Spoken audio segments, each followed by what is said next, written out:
Hey everyone, welcome to Hit the Apex podcast. It's Jawad here as always, and is it appropriate to say Happy New Year when you're 3 months into the year? Well, anyway, Happy New Year to everyone. Welcome to a new season of racing. Formula One is back this weekend with the Bahrain Grand Prix.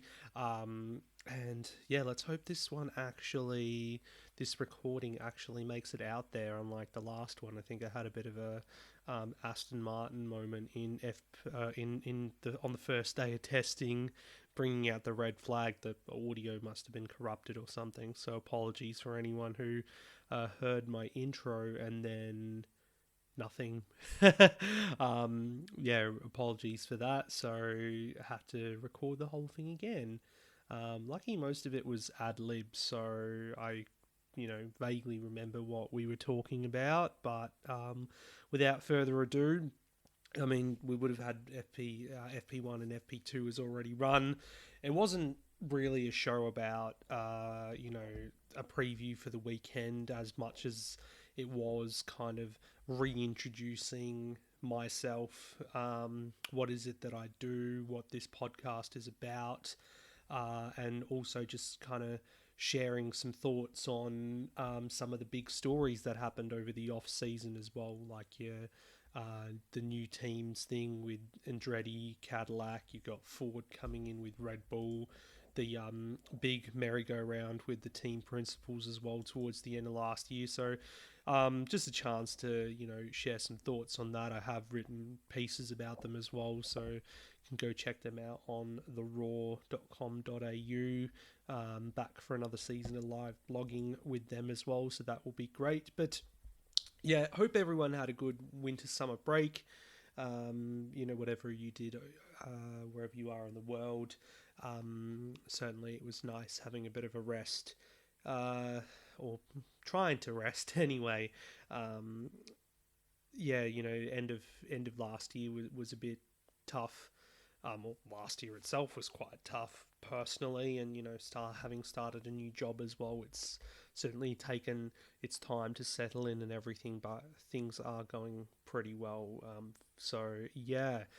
Went to the Bathurst 12 hour as well, first time in a few years, of course. 2020 was the last one that I did. I was able to take my partner with me as well, which was really lovely. Our first racing event that we've gone to together, and I think one of the best things was sitting up for the start of the race there at Skyline, or just underneath the Skyline, and watching the sunrise over the mountain. Not to get all corny on you guys, but it's definitely a beautiful sight to have seen together, because it's definitely one of my favorite places in the world, favorite racetracks as well. I mean, I haven't been to the likes of Nürburgring or Spa, Silverstone, any of those tracks before, but Mount Panorama is definitely given me a high benchmark when it comes to amazing tracks for vantage points, and just overall the experience there too. Plus meeting 9-time MotoGP world champion Valentino Rossi, that's got to be pretty good as well. Certainly that was one of the highlights as well over the weekend, and if you follow me on Instagram, you would have seen some of the pictures and some of the crazier things that kind of unfolded that weekend, like my partner wanting to get a photograph of our dog signed by Valentino himself, and we were successful, which was great. His reaction was amazing. So here's Valentino, who's done how many thousands of autographs over the weekend. You've got his security around him as well. And when you're in that rhythm doing it, you kind of just like, yep. And then we're like, oh, can you sign this to Lulu, please? And he's just like, Lulu! And then has this massive grin on his face, and we took pictures of the whole thing, and it's just become our thing now, and we love it. So totally random. Lulu, we've had her for since December, so just before Christmas. As I think my last podcast, you might have heard her barking. Rescue toy poodle that we got 4 years old. She's been through quite a bit, which we're still figuring out, how to go about it and everything, and, help her settle in and everything. But I think she's loving being in a loving home and everything. But yeah, there's still other things to figure out. But yeah, it was just a picture of her sitting, I think, sitting on my belly on the couch, and there was nothing to do with Rossi in that picture at all. So it is definitely a special thing that we were able to do that. So yeah, um, talk about introductions and what this show is all about. So I've been following Formula One for probably 15 years now. It was something that started later on in high school for me, where, yeah, I loved cars. I loved the idea of racing cars and the technology around Formula One and everything. At the time, Jenson Button was my favourite driver. Lewis Hamilton was up there too when he was at McLaren, and then those two teaming up for a few years as well was certainly great and fun to watch. And then when I wanted to turn my love of writing and whatnot and the media to a career kind of thing, I started writing about Formula One. This probably started just over 10 years ago. So this is actually going to be my 10th season live blogging Formula One for the Raw. So that's a long time when you think about it, doing it for them. But they've been great, to facilitate it for me, and to allow me the opportunities to go to the Australian Grand Prix as well and represent them. It's I couldn't ask for much more. And as time's gone on, and priorities have changed and everything, and the sport itself has gone through so many changes. I'm kind of happier to sit back and do it the way that I have been. Involved, kind of just do some articles, do some live blogs. I'm not really trying to pursue anything out of it anymore. Similarly with the podcast as well, there is a plethora of content out there, and good on everyone who's out there doing something.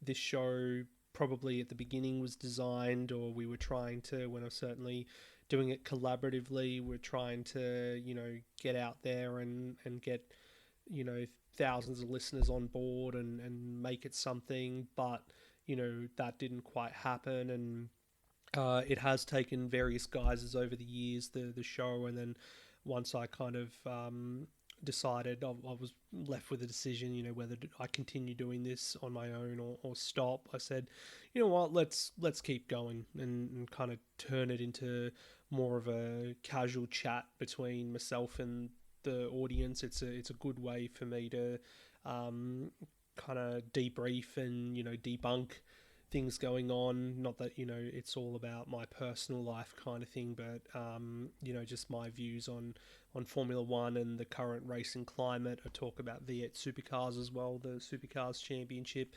the boorish dinosaurs that they are. I still enjoy very much watching them and anything else, MotoGP, and occasionally I'll bring in my other sports that I'm keen on, cricket sometimes, bit of NBA and rugby league as well. So yeah, it's just turned into that kind of an informal chat and sharing of an opinion, and whether you listen to the show or not. If you do, that's great. I really appreciate it. I'm here to start a conversation if need be. If not, that's fine, because there's heaps of other shows out there as well that you could very much listen to and get your information from. But yeah, priorities change. Like I said, I quit my old job last year, which I was in for almost 8 years. I'm in a similar industry or similar field. I kind of, when I was in the wilderness after uni finished, employment-wise, because like a media and arts degree doesn't really give you much in terms of a career. I started volunteering for a secondhand charity store that turned into employment, and then turned into 7 years of learning lots about myself, learning lots about the world, uh, lots of challenges as well, retail skills, people skills and whatnot. Learning how to be an ear for people who need help in times of need and whatnot. Learning more about mental health as well, and that's something that over the last 2 years in particular, or 3 years now, going back to 2020 and whatnot, has been more important for me than ever. Last year, sadly, my partner's dad passed away, which was a sudden thing. So, the fact that we had to go through all that, being there on the day in the hospital as well, it's a thing that's gonna stick with me for forever, basically, and for her and her family as well. And there, it's like, okay, how do we take better care of ourselves, and it's not all about being the alpha and oh, she'll be right. Like, while that's a good little mentality to have at times, when it comes to your health and your mental health, certainly you've got to learn how to just say no and to stop as well. And I think that kind of made helped me make my decision when it came to, I need to pursue something else, or I need to do something that's going to better me career wise and job wise. So I jumped across to another charity. There was an amazing opportunity to run their online store, so an e-commerce platform which had a lot of marketing involved in it too, so doing a lot of Instagram and whatnot, and research. So basically giving up being on a shop floor and in a warehouse kind of role for being in an office. Not something that I thought I would do, but it is kind of an office studio because there's photography involved as well, and whatnot, and I've been really enjoying it. And one of the best parts of my job too is I get to sit and research Lewis Hamilton and what he's wearing, for example. So to bring my two passions together in a way, I would love to do like a Lewis Hamilton style guide with secondhand items, as a post or some kind of marketing thing ahead of the Australian Grand Prix this year. So that will be quite interesting. I've got to talk to my marketing coordinator about that for sure.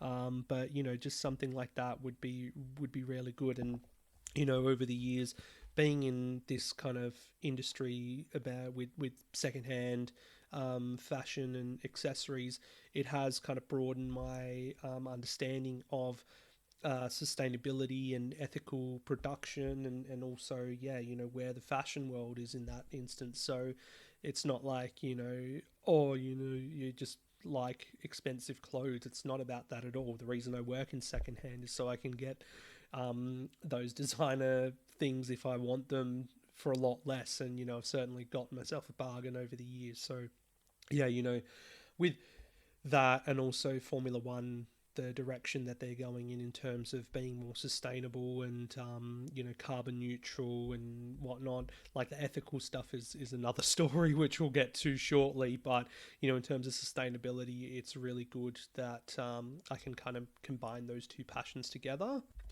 I finally got my driver's license as well over the off season, and that was a rigorous process as well, without going into too many details, but they really made it difficult for me, someone who, I'm not going to say that I have a disability, because it is not a disability. I injured myself when I was like 1.5 years old or 2 years old, and sustained a brain injury, which seriously affected the development of the left side of my body, in particular my arm. So I spent quite a bit of my childhood getting corrective surgery in and out of hospital, just to make my arm and my hand function as best as it could. And while it's not going to be perfect, or ever the same as how I feel in my right hand, I've kind of just made do and whatnot. And because, to drive a car, you technically need two hands on the wheel or whatever, and that's probably not the easiest for me all the time. The Vic Roads, the administration here in Victoria and in Melbourne for driving and whatnot kind of made it really hard. So jumping through many loopholes and whatnot to get, not loopholes, but hurdles. I didn't jump through any loopholes. Mind you, I did it all properly, and that's the thing. I wasn't trying to cheat or do it the easy way. Very much did it the hard way, and I feel really accomplished that I was able to do that. So all these things, making positive changes in my life. I'm getting to the 30 years old now. Next year, I didn't want to be stuck where I was previously. So yeah, and part of the podcast and part of recording, why I still want to do it, is just a good way for me to articulate myself and engage myself with the listeners I have, the few of you who come back year after year. That sometimes life and what's going on outside of motorsport is more important, and it's okay to have to take a weekend off, or not be as obsessive as some people that you see on social media, or get caught up in those arguments and whatnot that particularly after like Abu Dhabi 2021, that did a number on many people, for example, and a lot of people jumped off Twitter or didn't want to be on that at all. And you still see glimpses of that here and there. So it's just not worth it in my eyes. Once upon a time, maybe I would have been when I was, young and still young. But when I was more angrier and, constantly jumping on, whether it was Facebook or Twitter to air my angst and all that, it's just not necessary to be honest. So, if I have a problem, if I'm not a fan of something, I do it in a, constructive and a way that's more articulate on this sort of platform or through my writing, rather than just having a incoherent spiel, because, I do rant sometimes, but it is sort of coherent and without, dropping many F-bombs and whatnot. So, yeah. So that's that. That's kind of the intro part. I also, so the raw, raw.com.au, check them out. That's where you'll find my writing. I've also been guesting on the F1 Grid Talk podcast as well. So they've been great to kind of just rejuvenate my enthusiasm for the podcasting thing. I think, through COVID, it got to a stage where I almost wanted to stop, and then, to jump on their show. I was invited by Jawad to jump on and, do some guest appearances in 2021, and the rest is history. I've really enjoyed it, and enjoy being on the show with all the different hosts and whatnot that they've got. They're such lovely people and such supportive people as well. I'm looking forward to another year with them. So yeah, check them out too. They've been really good. But otherwise, what else? So, Red Bull in it for another year, you got to say, for the championship, and Max Verstappen as well.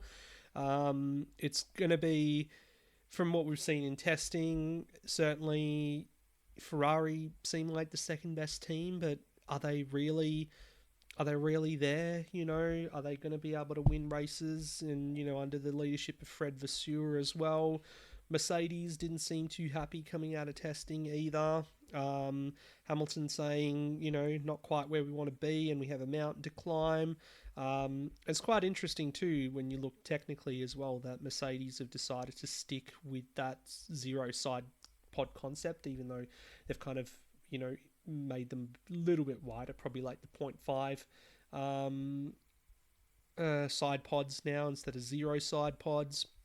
Ferrari have their own direction that they're going in, of course, so the top three teams really taking their own parts when it comes to the design and whatnot, and then pretty much the rest of the field are trying to copy Red Bull because they're the team to beat. And really interesting to see how quick Aston Martin have been as well. And if you look at my what a good year looks like for each team in 2023. I did some predictions in terms of the Constructors' Championship that, this is probably the highest that they could finish or whatever. And I did put Aston Martin down in 8th. I'm like, yeah, they're not going to really make as many inroads or whatever. But I was quite wrong. Dan Fallows there now as the technical chief has designed this car, obviously coming from Red Bull. And very much knows the ways of Adrian Newey. So, I think he's probably come up with a rocket ship. So we'll see if Fernando Alonso can actually get on the podium or let alone win a race this season. That would be quite something. McLaren had a difficult one, as we saw, difficult to start overall. And, it's like Lando Norris kind of summed it up when he said that, if you want to be a top team, then you need to be able to start the season with a car that has those upgrades that they're getting in Baku, by the sounds of it. Yeah, it's in Baku. So a couple of races in with, and essentially at the end of next month. So it's crazy that, again, they've started the season on the back foot. New team principal, of course, which was good to see that they've decided to promote from within and bring Andrea Stella up, who, if we wind back the years, he was Fernando Alonso's engineer at Ferrari and then came over to McLaren in 2015 and kind of worked his way up the ranks. And then when Zach Brown restructured the management kind of group or whatever, under Andreas Seidel, the team principal, you had Stella as your racing director, and of course James Key is the technical director, who conspicuously has been absent during the whole preseason and the launch of the car and everything as well. So there's probably questions being asked behind the scenes by the critics and all that about James Key, whether he's kind of delivered them a bit of a dud. Question about his skills and everything. He was supposed to be this really renowned designer and everything, and when he was at Toro Rosso and coming to a bigger team like McLaren, there's pressure to, of course, design a great car, and that's really not happened. And the elephant in the room is, so what happened to Andreas Seidel? So with Vasseur going off to Ferrari after they sacked Binotto, Seidel kind of got swept up by the Sauber group, Alfa Romeo Sauber, to become their CEO, and this is very much a move that has the 2026 takeover by Audi in mind. So Seidel was team principal for Porsche back in their last stint in the WEC in LMP1. Congratulations. It's exciting to see Porsche back in the hypercar class this season in WEC and in IMSA as well.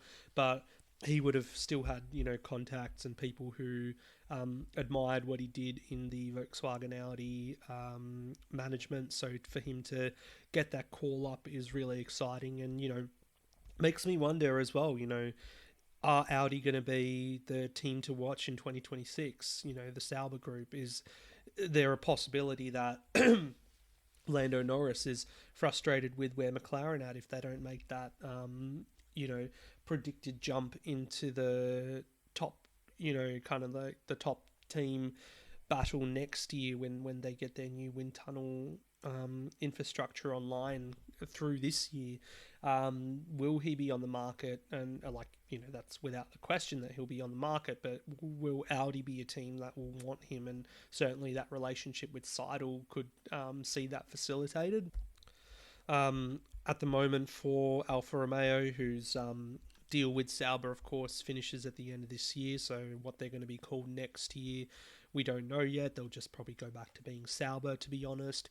But they've given the role of team representative, so not really team principal, but team representative, who kind of is there at the track and does the day-to-day stuff, to Alessandro Aluni Bravi, who was the managing director there at Sauber.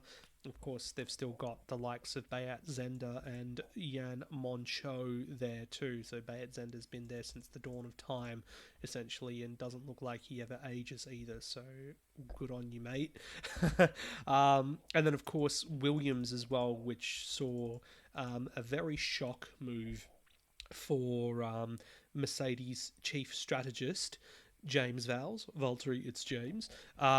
He was kind of the shock announcement in this silly season. Not that all the other items were not shocking enough, but for him to leave his home of Mercedes and leave the role of being the chief strategist to take up the team principal role at Williams, of course, after the departure of CEO and team principal Jost Capito and his technical director in FX de Maison.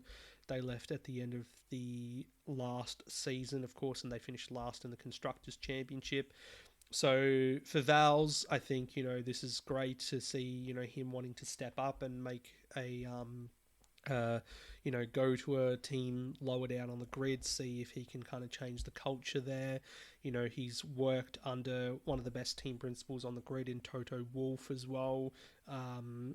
And, Williams are a team in need of overhauling their culture. And, given that the culture that Mercedes have with Toto Wolff is probably one of the best on the grid. I know people who've seen the new Drive to Survive series and seen the episode of the argument that they had in Canada with all the team principals probably would disagree. But, I still think Toto is one of the best operators out there. And, hopefully there's less of a, Paddy Lowe style stint at Williams that, saw him kind of come there, become a shareholder, then design a dog of a car, and then just disappear into the ether. Hopefully Vals can get sink his teeth into it and really turn around the fortunes of this team. So, Williams have kind of been in the doghouse for a while now. They got the bailout from Dalton Capital, so they're not short of $1 now, but it's ultimately about just changing the fortunes of the team and the team culture, if it is, that needs changing to translate over to designing a faster car. They've got great driver in Alex Albon, and again, while I think they'll finish last in the championship, we'll see some standout performances from him. Logan Sargent, the rookie, as well, will be interesting to see how he goes. Will he just take over the Nicholas Latifi moniker of finishing last in every session? Probably, but hopefully he doesn't cause too many red flags. I think I've predicted that Yuki Tsunoda will be the one to do that this year. So yeah, that kind of covers off the team principal merry-go-round. Then we had lots of controversy and toing and froing between the FIA, F1, FOM, all those groups. Of course, Michael Andretti, sorry, 1978 world champion Mario Andretti. His son Michael Andretti has, of course, been making a lot of noise since 2021 about wanting to come into F1, and because F1, Stefano Domenicali, they were rather proud of themselves that they got Audi to commit to the 2026 engine regulations and to take over the Sauber team. FIA president Mohammed Ben Sulayem kind of is like, oh, well, now I want to bring in a new team or be credited for something like that. So takes to Twitter early in January and saying that he's asked his FIA team to look at launching expressions of interest for prospective new teams for the F1 World Championship. And this was effectively opening the door for someone like an Andretti. It's like, okay, well, now I'm going to allow this to happen. Now it's up to you to, come in and do what you need to. So Andretti partnering up with General Motors, which General Motors is one of the biggest automotive brands in the world. They're going to use the Cadillac arm to brand probably a Renault engine or something like that in the beginning, but that's huge that those two want to get into bed and come into F1. Overall, I'm not against Andretti wanting to be in F1. I think it will be good to have, someone that's not necessarily a manufacturer, even though you kind of need manufacturer support to succeed when it comes to Formula One, but to have a racing name. It's like, okay, some of the biggest names in the world, Penske, and then you've got Andretti, I think. Anyway, so I don't think Penske's going to be interested in coming into F1 anytime soon. So Andretti, you know, yes, he's gone about it in a very bombastic, kind of boorish way where, he's made it very public, and that's kind of the reason why the takeover or the deal that he was going to do with Sauber and with Finn Rousing a couple of years ago kind of fell through. So, you know, despite the boisterous publicity, I feel like he could come in and succeed in F1. He's got all these other operations in the world. Formula E, Extreme E. He's part owner of the Walkinshaw Andretti United Supercars team as well here, which he co-owns with Zach Brown and Ryan Walkinshaw. But people will also say, well, hang on, they're not doing very well in IndyCar at the moment. They haven't won a championship in Yonks, and, they have the potential of, not being contenders this year either. So why, do they want to add another, category to their stable when they can't even win in IndyCar? And the answer to that is exposure and money. F1's doing so well at the moment globally because of the boom in America, and anyone who wants to be able to cash in, and everyone, wants to be able to cash in on that. And yes, there is the argument of adding an 11th team is going to dilute the prize money that's been in the last Concord, or in the latest Concord agreement, has been kind of split a lot more evenly amongst the teams, and the teams are finally profiting. The cost cap has really helped as well. So, teams like Williams and Haas, who, have had to rely on sponsorships over the years. And Haas is probably the well-documented one when you go and watch Drive to Survive, for example, and see kind of the wheeling and dealing that Gunther Steiner's had to do over the years. They're probably in such a great place at the moment, but then adding a 11th team is going to dilute that, hence why they have that $200 million anti-dilution fee. But then the teams are like, it's not enough, it's only going to cover our losses for a short term, we need something more. And there's been talk in recent days about pushing that number up to 600 million, which is absolutely ridiculous. So I don't know what it is, if it's just posturing on F1's side towards the FIA, because of the disagreements that they've had recently. A lot of people, give grief to Sulayem as well. I think, some of it is unfair. Yes, he's done some pretty stupid things. If he thinks he has a good idea, he jumps on Twitter and, kind of shares it with the world. And the whole banning of, political statements as well wasn't taken very well by a lot of people. And I certainly thought it was a way of censorship, considering, We Races one that happened a couple of years ago, again, which just feels like it's disappeared and everything. But given the fact that he was appointed president at, one of the darkest times in the history of the sport, with, in terms of officiating and everything, after Abu Dhabi 2021, having to mop up that mess and then kind of put systems in place so it wouldn't happen again. It's a big job to do, and now he's obviously stepped back and said, I'll leave the day-to-day running of that stuff to my team that I've got in place. So hopefully we see a bit more harmony between the FIA and Formula One this year. Of course, if things go south and, again, things go south and, again, we have issues with stewarding and with decisions from the race director, then of course there's going to be scrutiny and controversy amongst people who are not shy to sharpen their pitchforks as soon as they see something is wrong. So I hope that this year we can probably have a bit more of a calmer year on that front. last year again, I was really disappointed, particularly the Japanese Grand Prix, with how several things went down there. Not only the deciding of whether Max Verstappen was world champion with the point situation and whatnot, but also Pierre Gasly almost getting himself killed when the red flag came out. So all these things, it's just like, haven't we learned from previous years? Haven't we learned what's happened? Particularly when drivers have lost their lives. Jules Bianchi. Need I say more? And then also, Spa 2021 as well, and whatnot when it comes to rain affected races. So it's just like, really, you've just got to sort your stuff out and make sure we have a harmonious year. That's all I can ask for.